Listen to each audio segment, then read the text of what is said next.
Possibility को show करने के लिए हमेशा ही मे का यूज किया जाता है। विशेष, ब्लेस, कर्स को शो करने के लिए हमेशा ही मे का यूज किया जाता है।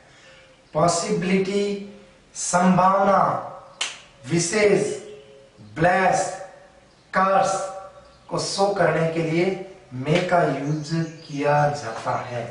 जैसे देखो, the sky is full of cloud, it rain today.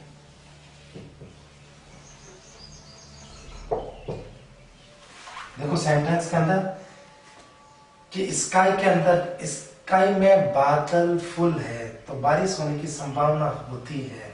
इसका मतलब इसके अंदर किसका प्रयोग है? मे का।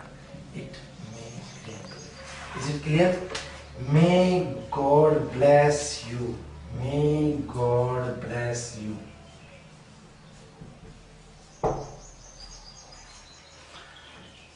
May you fail in exam,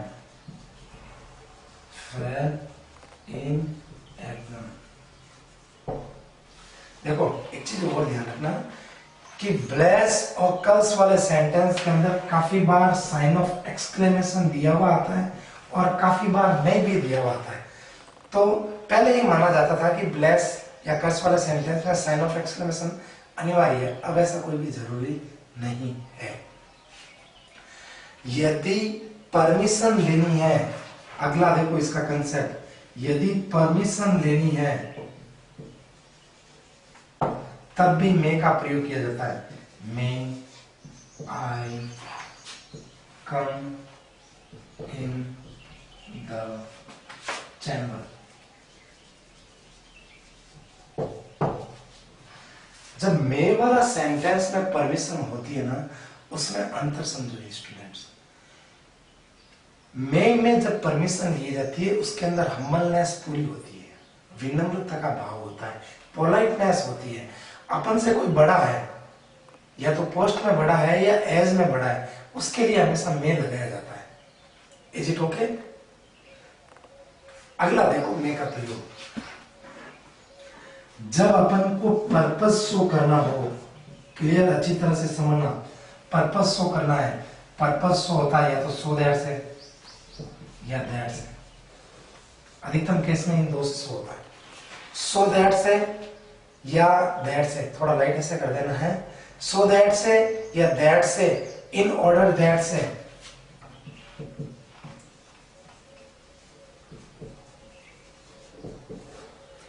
purpose show होता है। देखो, I work hard so that I may success, ताकि मैं सफल होगा। So that, in order that, मैं हमेशा ही पर्पस शो होता है इसलिए मैं लगेगा। कब? जब इस तरफ प्रेजेंट टेंस दिया हुआ हो तो। So that, in order that से पहले सेंटेंस में प्रेजेंट टेंस हो तब उसके अंदर में लगेगा MAY। Is it okay? Clear? अगला बहुत ही अच्छा कंसेप्ट है अगला कि फियर, जब डर को शो किया जाता है तो में लगता है। किसको शो करना हो तो डर को शो करना है। आई एम अफ्रेड, मुझे डर है। आई एम अफ्रेड फादर में कम, मुझे डर है पापा आ जाएंगे। I am afraid I may fail, मुझे डर है कि मैं फेल हो जाऊंगा। तो फियर डर को शो करता है ना चीजें, उसके लिए मे का यूज किया जाता है।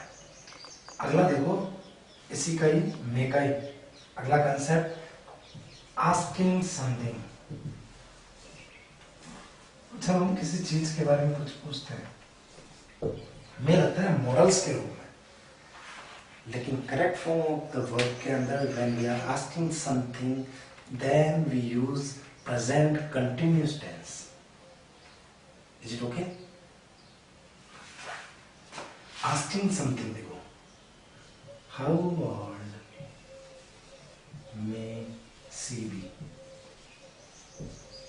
जब किसी चीज के बारे में पूछा जाता है तब may का यूज किया जाएगा। एक may का और कंसेप्ट है जब एक्सक्लेमेटरी सेंटेंस है। कैसा सेंटेंस है? एक्सक्लेमेटरी सेंटेंस है तब भी मेल लगता है। देखो,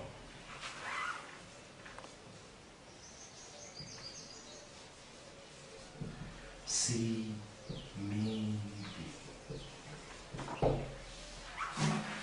तो एक्सक्लेमेटरी सेंटेंस के अंदर मेल लगाया जाता है।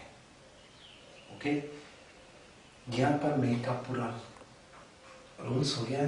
समझो एक बार कि जब पॉसिबिलिटी को शो करना है मे का प्रयोग किया जाता है, परमिशन को शो करना है मे का प्रयोग किया जाता है, विशेष आ जाए मे लगता है, कर्स आ जाए, ब्लेस आ जाए, मे लगता है। क्लियर? पर्पस को शो करने के लिए so that in order that may लगाया जाता है। When we are asking something then we use may. Exclamatory sentence में भी मे लगाया जाता है।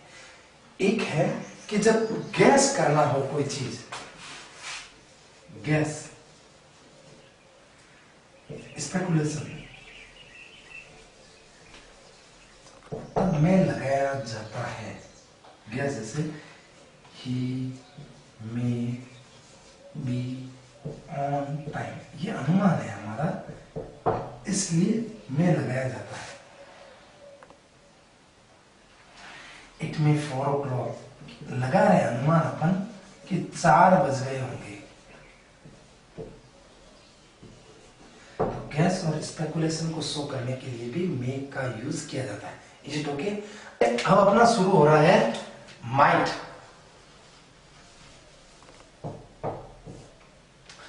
माइट में क्या होता है? जब रिमोट, लेस पॉसिबिलिटी या रेयर पॉसिबिलिटी हो तो माइट का प्रयोग किया जाता है।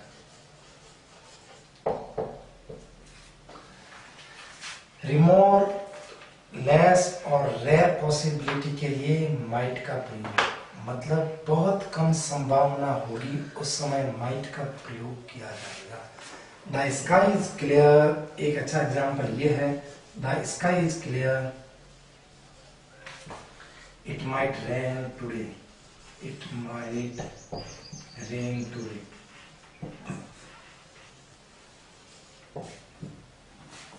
आकाश साफ है, बादलों से नहीं भरा हुआ है, आज बारिश होने की संभावना है, बहुत कम संभावना है।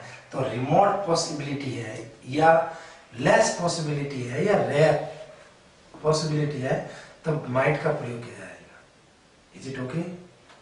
अब अगला देखो, कंसेप्ट है कि पर्पस के लिए भी माइट का प्रयोग किया जाता है। वही पर्पस जिसमें क्या है बात है, सो दैट या दैट या इन ऑर्डर दैट।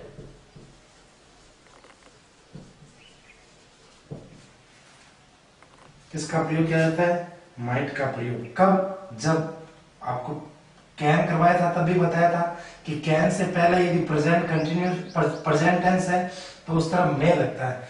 तो सो दैट से पहले प्रेजेंट टेंस आया हुआ है तो मे लगता था, सो दैट से पहले पास्ट टेंस आएगा, माइट लगेगा। देखो, he play till late night,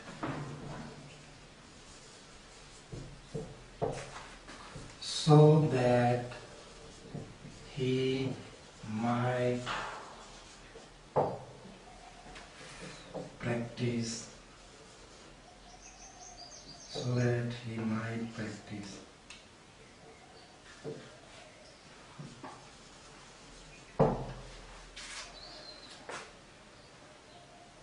clear? तो यहाँ पर ये V2 दिया हुआ है, पास्ट टेंस को शो कर रहा है, सो दैट इन ऑर्डर दैट से पहले यदि पास्ट टेंस दिया हुआ आता है तो सो दैट इन ऑर्डर दैट के पश्चात माइट का प्रयोग किया जाएगा। अगला देखो कंसेप्ट कि विश, एज इफ, एज दो, if only, suppose,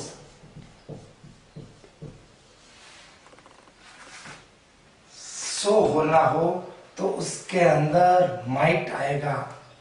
ये जब वर्ड सेंटेंस के अंदर आ जाते हैं, विश, एज इफ, एज दो, इफ ओनली, सपोज, तब हमेशा ही माइट का प्रयोग किया जाएगा। I wish, I might get a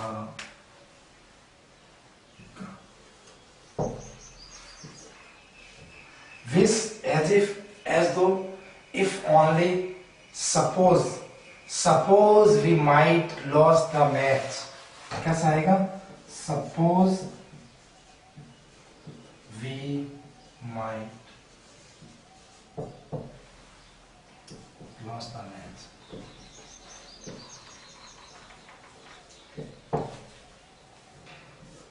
models में सपोज वगैरह आ जाए तो माइट का यूज किया जाएगा।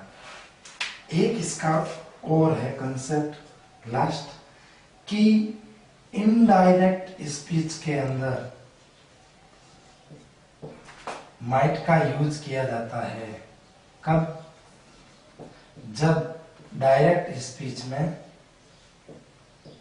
रिपोर्टेड स्पीच में क्या है बाबू? में। क्या है बाबू? में। जिस प्रकार कैन से कुड बना था ना, उसी प्रकार में से माइट। अगला देखो अपना लेते हैं स्पेल। मॉडल्स के रूप में सेल का प्रयोग वही कि पहला रूल्स तो ये कहता है कि कंसेप्ट आई और वी के साथ में फ्यूचर टेंस में हमेशा किसका प्रयोग किया जाता है? सेल का। ये आपको ध्यान है। अगला कंसेप्ट ये कहता है कि जब सेंटेंस के अंदर कमांड हो, थ्रेट हो, डिटरमिनेशन,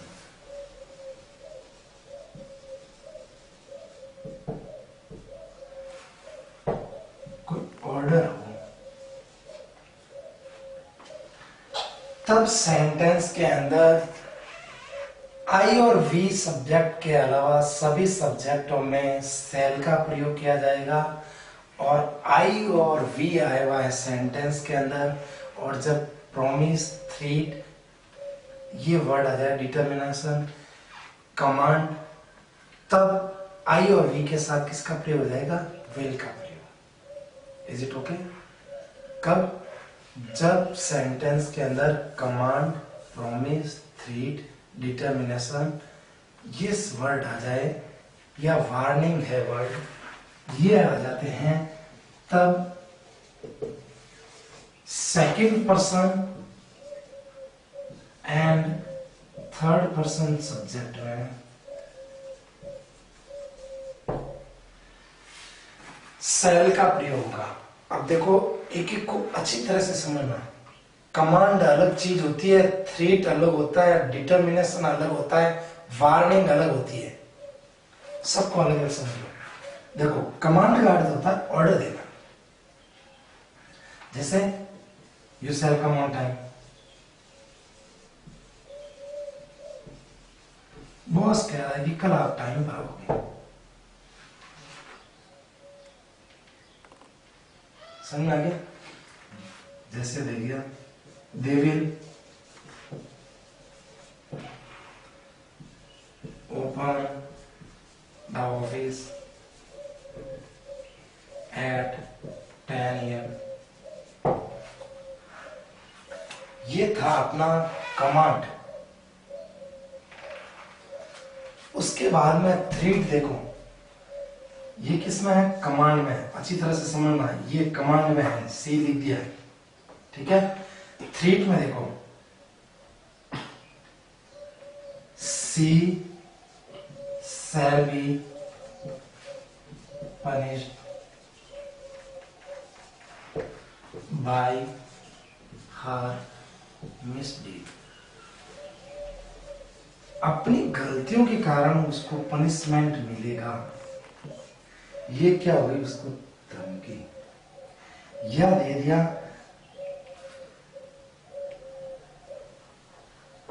द टीचर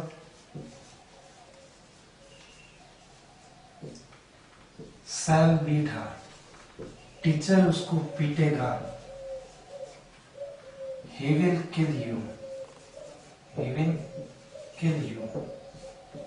ये तो है धमकी वाले सेंटेंस। तो कमांड अलग हो गई है, धमकी अलग हो गई है। Is it clear? In sentence में उसको धमकी मिल रही है।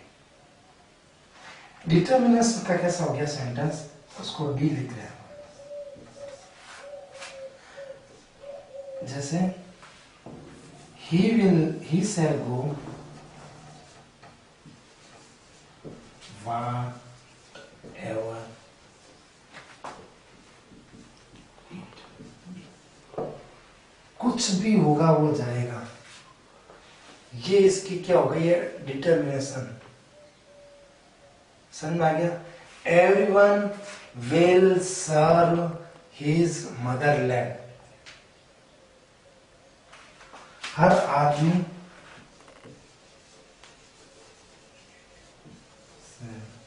सर्व SERV मदरलैंड। तो ये आदमी का डिटर्मिनेशन होता है। तो वो किसके अंदर आ गया है? जब आई और वी के अलावा जो भी command, three, determination, order, warning, तब सेंटेंस के अंदर शैल का प्रयोग होता है। वार्निंग भी यही है, you shall come on time और आई विल एक्सपेल यू। या तो आप टाइम पर आ जाना या आपको मैं निष्कासित कर दूंगा।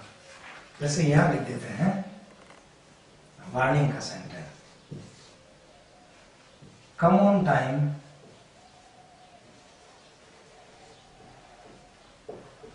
और he shall expel you।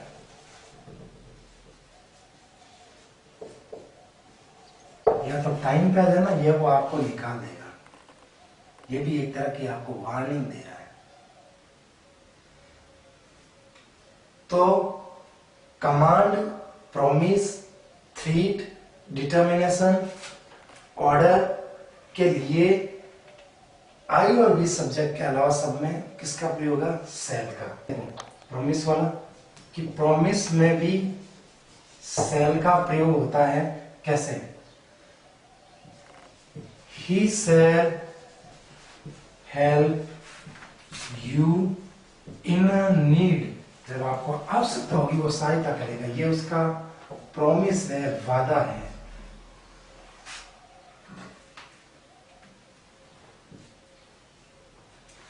तो अभी क्या क्या हुआ है? Command, promise, threat, determination, warning, इनमें आई और वी सब्जेक्ट के अलावा सभी सब्जेक्टों में शैल लगता है। और यही जब सब वर्ड आई और वी सब्जेक्ट में आ जाते हैं तब किसका प्रयोग होता है? विल का। ठीक है। अगला देखो, जब प्रोहिबिशन आ जाए, prohibition,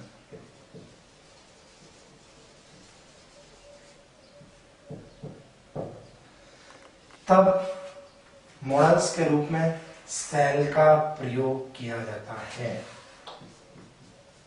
You shall not enter in my office। मना है आपको, प्रोहिबिशन है, तो शैल का प्रयोग किया जाता है। प्रोहिबिशन नेगेटिवनेस को शो करता है, इसलिए साथ में नॉट लगा है। ठीक है, इज इट ओके ना? अब देखो, जब सेंटेंस ऑफर करता है किसी भी चीज को, OFFER, ऑफर करता है, जिसको इन्विटेशन भी कहते हैं सेंटेंस के अंदर, तब भी सेल का प्रयोग किया जाएगा। सेल आई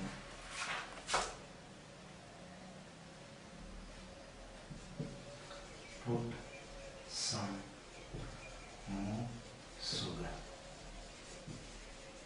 ऑफर कर रहा है, सेल का प्रयोग हुआ है। अगला एस्पेक्ट है कि क्वेश्चन टैग आ जाए। Question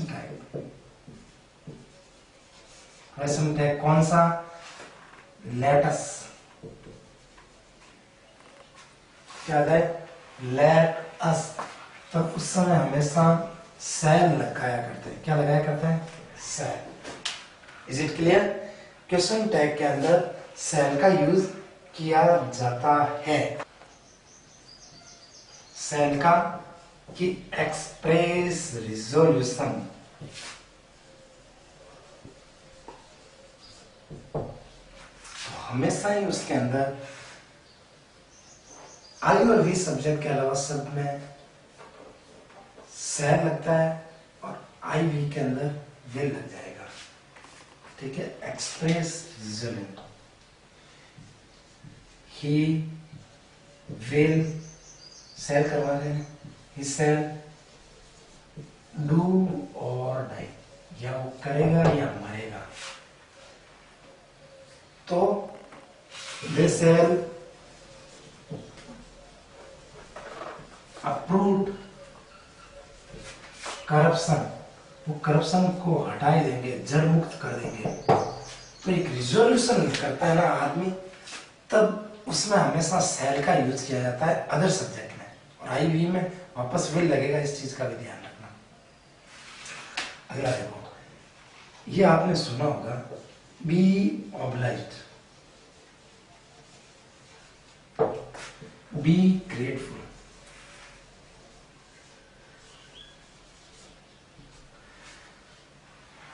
B able, be unable,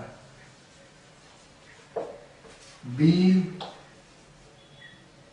MOSS, be compelled,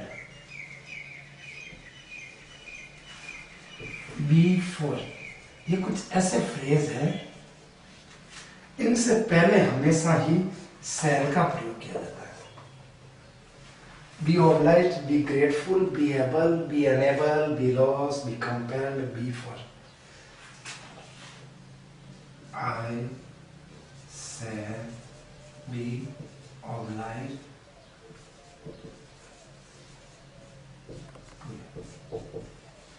कुछ ऐसे ये फ्रेज है, be obliged, grateful, able, unable, loss, compel, for, इनके साथ में हमेशा ही सेल का ही यूज किया जाएगा। अब देखो सेल के कंसेप्ट वापस रिव्यू कर दो एक साथ। नॉर्मल वेज में फ्यूचर टेंस के अंदर आई व वी के साथ में सेल लगता है।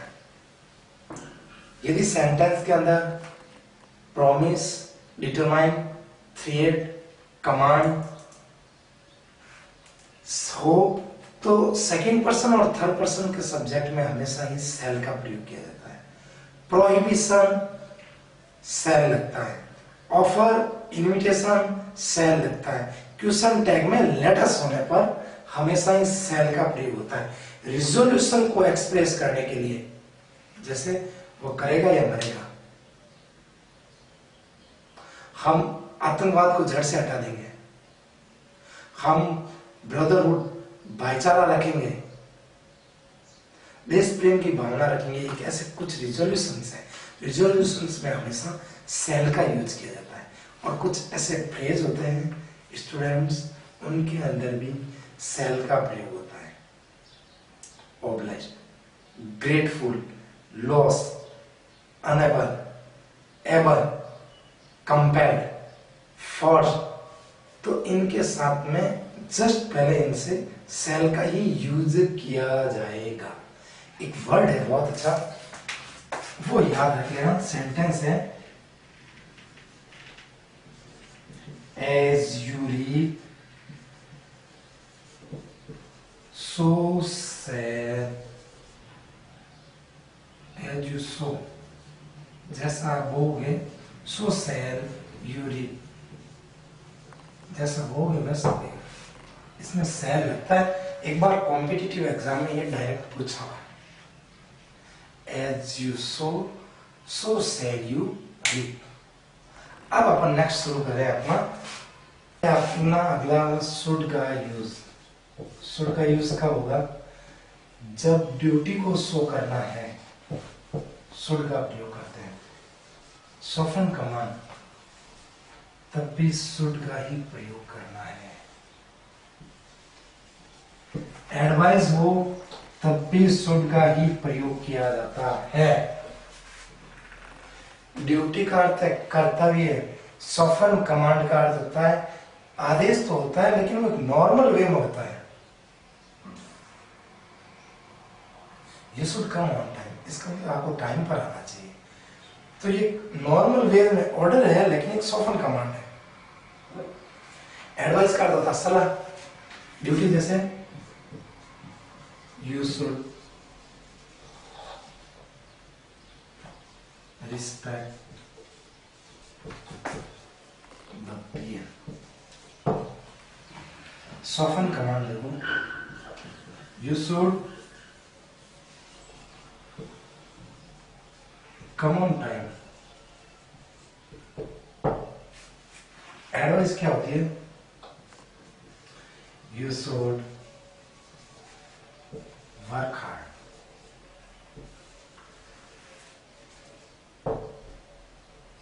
hard, you should get up on time। ये एडवाइस है, सलाह है।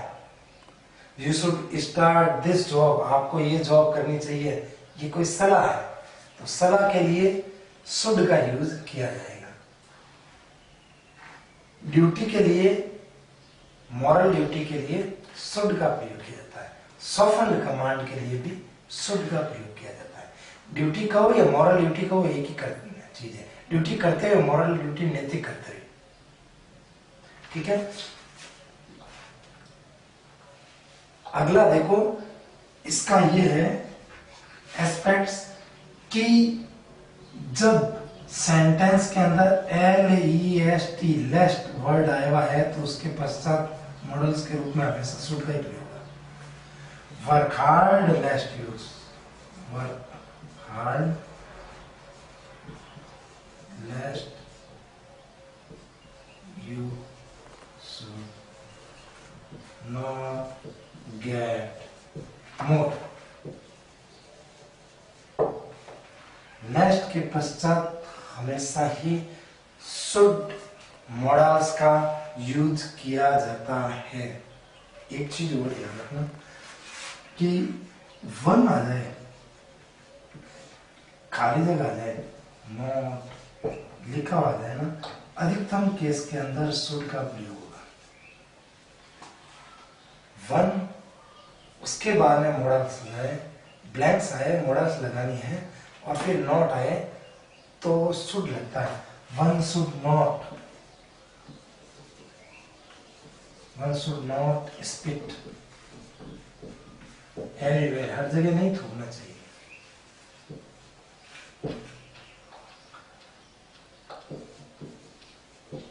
One should not allow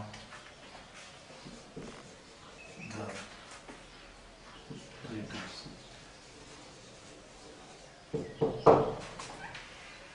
should के पश्चात नॉट कब लगता है? जब मॉडल्स में ब्लैंक्स हो, उससे पहले वन आया हुआ और लास्ट उसके बाद में नॉट आए, हमेशा ही शुड होता है। बोला है कि formal instruction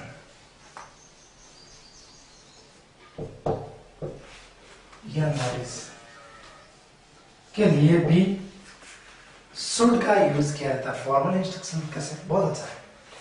candidate should attend all all the questions, ये आपने कई बार लिखा और देखा होगा, ऑल द क्वेश्चंस। तो ये फॉर्मल इंस्ट्रक्शन है। नोटिस देखो, students should deposit the fees on time।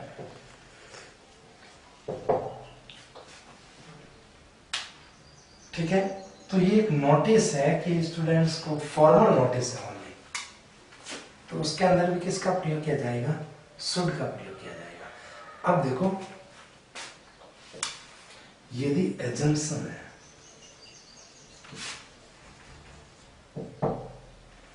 ठीक है, यदि एजम्पशन जब भी आ जाए, एक्सपेक्टेशन जब भी आ जाए,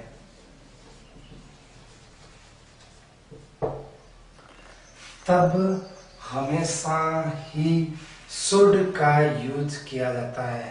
एजम्पशन, एक्सपेक्टेशन, इन्फ्रेंस, तब शुड का प्रयोग किया जाता है। मैं एक और वर्ड लगा दूं, इन्फ्रेंस, एक ही चीज।